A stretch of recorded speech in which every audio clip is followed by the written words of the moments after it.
مجھے ایک صاحب نے سوال پوچھا، کہنے لگے میلاد کس کو منانا چاہیے؟ میں نے کہا اس بیٹی کو منانا چاہیے میلاد جو زندہ ہوتی تھی تو دفن کر دیا جاتا تھا، پر میرے رسول نے فرمایا اب جو بیٹی پالے گا نا میں اس کا بازو پکڑ کے جنت میں ساتھ لے کے جاؤں گا۔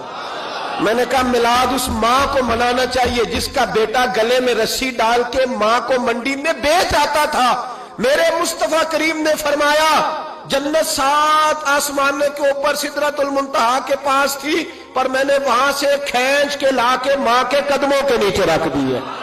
میلاد اس باپ کو منانا چاہیے جس کی اولاد ڈنڈوں سے مارتی تھی، پر رسول کریم علیہ السلام نے فرمایا سن لو سن لو سن لو، اب جس کا ابا راضی ہوگا اسی کا اللہ راضی ہوگا۔ میں نے کہا میلاد اس غریب کو منانا چاہیے جو بھینس کی طرح بکری کی طرح منڈی میں بکتا تھا، پر مصطفیٰ نے کالے رنگ والے حبشی غلام کو سینے سے لگا کے کہا غریبوں کو چھوٹا نہ سمجھنا، میں اللہ کا رسول جب جنت میں جاؤں گا تو آگے بھی غریب ہوں گے، پیچھے بھی غریب ہوں گے، دائیں بھی غریب ہوں گے، بائیں بھی غریب ہوں گے۔ فرمایا امیر ویٹنگ لسٹ میں ہوں گے، 500 سال بعد جنت میں جائیں گے، غریبوں کے لیے جنت کے دروازے 500 سال پہلے ہی کھلوا دوں گا۔ اسے منانا چاہیے، میلاد منانا چاہیے۔ اور میں نے کہا مولوی سن تجھے پوچھتا کوئی نہ، تیرا ذکر کوئی نہ کرتا، لیکن تو ممبر پہ بیٹھا ہے، تو محمد عربی کے نام کا کھا رہا ہے، تو علی کے نام کا کھا رہا ہے، تو عمر عثمان اور ابو بکر کے نام کا کھا رہا ہے، تو حسنین کا صدقہ کھا رہا ہے۔ تجھے نہ تیری کبھی کسی نے برادری پوچھی، نہ کبھی تیرا کسی نے ایڈریس پوچھا، نہ کبھی کسی نے تیری سند پوچھی، لوگ تیرے نعرے لگاتے ہیں، لوگ تیرے ہاتھ چومتے ہیں۔ پھر مان جا کہ تجھے صبح بھی میلاد منانا ہے، شام بھی میلاد منانا ہے، اور تجھے یہ کہنا چاہیے خس خس جنہ قدر نہیں میرا ایتے صاحب نو وڈیائیاں میں گلیاں دا روڑا کوڑا، ایتے محل چڑھایا سائیاں، تیرا کام تھا تیری آنکھیں بھیگی رہتی۔ اور اس بوڑھے کو بھی میلاد منانا چاہیے جس کے بارے میں میرے نبی پاک نے فرمایا سفید داڑھی والے کی جس نے عزت کی اس نے تو رب کی عزت کی، اس نے تو رب کی عزت کی میرے بھائی۔ اس مزدور کو بھی میلاد منانا چاہیے جس کے بارے میں نبی پاک نے فرمایا جو اپنے ہاتھوں پہ چھالے ڈال کے مزدوری کرتا ہے میں نے تو اسے رب کریم کا دوست بنا دیا ہے۔ ہر اس طبقے کو میلاد منانا چاہیے جسے میرے رسول نے عزت عطا فرمائی۔ اس بہن کو بھی میلاد منانا چاہیے جس کے بارے میں نبی پاک نے فرمایا اگر کسی کا باپ چلا جائے اور اس کے حصے میں بہنیں آ جائیں، 4 بہن 3 بہنیں یا 2 بہنیں بیاہ کے جو آیا تپے سے، میرے محبوب نے فرمایا میری انگلیاں جڑی ہوئی ہیں نا، اس طرح میں اسے اپنے ساتھ جوڑ کے جنت میں لے کے جاؤں گا۔ اس بہن کو میلاد نہیں منانا چاہیے۔ میرے رسول پاک نے فرمایا جس کی بیٹی واپس آ جائے، طلاق ہو گئی یا بیوہ ہو گئی، واپس آ گئی، نہ بچ سکی واپس آ گئی، فرمایا واپس آنے والی بیٹی کی جو باپ خدمت کرے گا میرے رسول پاک فرماتے ہیں میں قیامت میں اس کا سفارشی بنوں گا۔ تو اس بیوہ کو اور طلاق یافتہ کو میلاد نہیں منانا چاہیے؟ وہ اس رسول کا ذکر نہیں کرے گی جس نے اتنا درجہ دے دیا، اتنا نواز دیا؟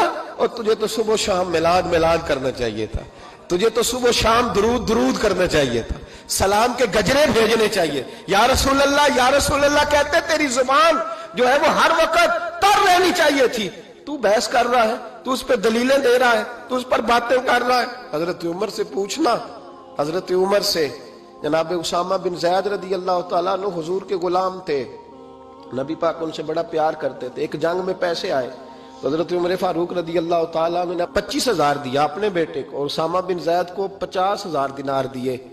بیٹا کہنے لگا ابا جی وہ تو چھوٹے ہیں میں بڑا ہوں، وہ حضور کے زمانے میں بچے تھے میں جہاد کرتا تھا، یہ آپ نے کیا کیا؟ تو حضرت عمر رو پڑے، کہنے لگے بیٹا یہ تیرے باپ کے سر پر جو عزت کے بال ہیں یہ مصطفیٰ کے اگائے ہوئے ہیں۔ یہ نبی پاک، اسامہ سے نبی پاک کا پیار بڑا تھا، حضور کی محبت بڑی تھی۔ بیٹا اس کے ناک سے ریٹ نکلتی تھی تو رسول پاک اپنے ہاتھوں سے صاف کر دیتے تھے، حضور اس کو گود میں بٹھاتے تھے۔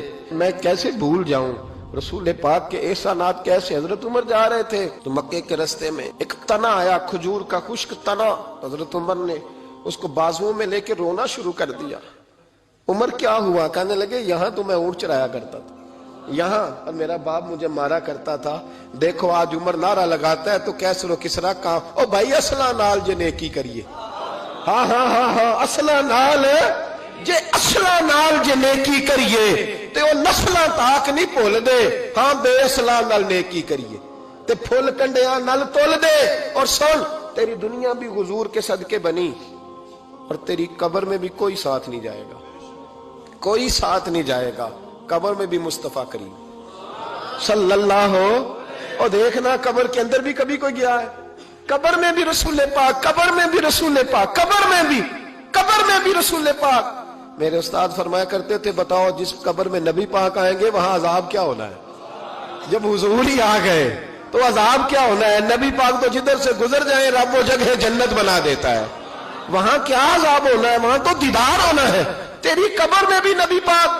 اور حضور نے فرمایا میزان عمل پہ عمل تلیں گے تو پھر بھی میں تمہارے پاس ہوں گا.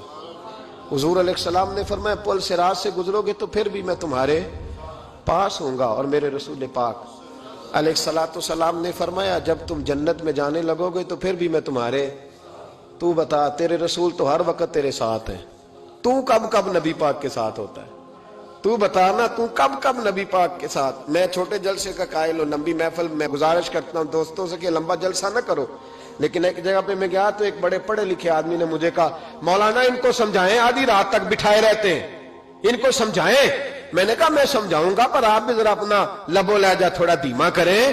تو پوری رات نہیں نبی پاک کے لیے جاگا اور میرے رسول تو ساری حیات تیرے لیے جاگتے رہے, ساری رات. محبوب نے کیا کہتے ہیں بریلی کے امام اعلی حضرت فرماتے ہیں ان کی مہک نے دل کے غنچے کھلا دیے, وہ جس راہ چل دیے ہیں کوچے بسا دیے ہیں, میرے کریم سے گر قطرہ کسی نے مانگا دریا بہا دیے, دربے بہا دیے ہیں. اور اللہ کیا جہنم اب بھی نہ سرد ہوگا؟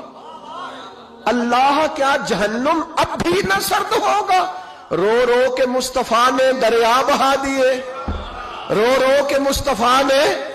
اور پھر کہنے لگے رو رو کے مصطفیٰ نے ان کے نثار کوئی کیسے ہی رنج میں ہو جب یاد آ گئے ہیں سب غم بھلا دیے, جب یاد آ گئے ہیں سب غم. اسی لیے تو ہم کہتے ہیں میلاد کھل کے مناؤ. رسول پاک کا میلاد بہانے کرتے ہیں, بہانے وہ کرتا ہے جس نے کام نہیں کرنا ہوتا, جس نے کرنا ہوتا ہے وہ بہانے. اعلیٰ حضرت نے جو پروگرام دیا وہ بڑا لمبا چوڑا ہے, کب تک کا تجھے کیا بتایا. اعلیٰ حضرت فرما کے حشر تک ڈالیں گے ہم, حشر تک ڈالیں گے ہم پیدائش مولا کی دھوم, اور مثل فارس نجد کے قلعے گراتے جائیں گے اور خاک ہو جائیں عدو جل کر, مگر ہم تو رضا دم میں جب تک دم ہے ذکر ان کا سناتے جائیں.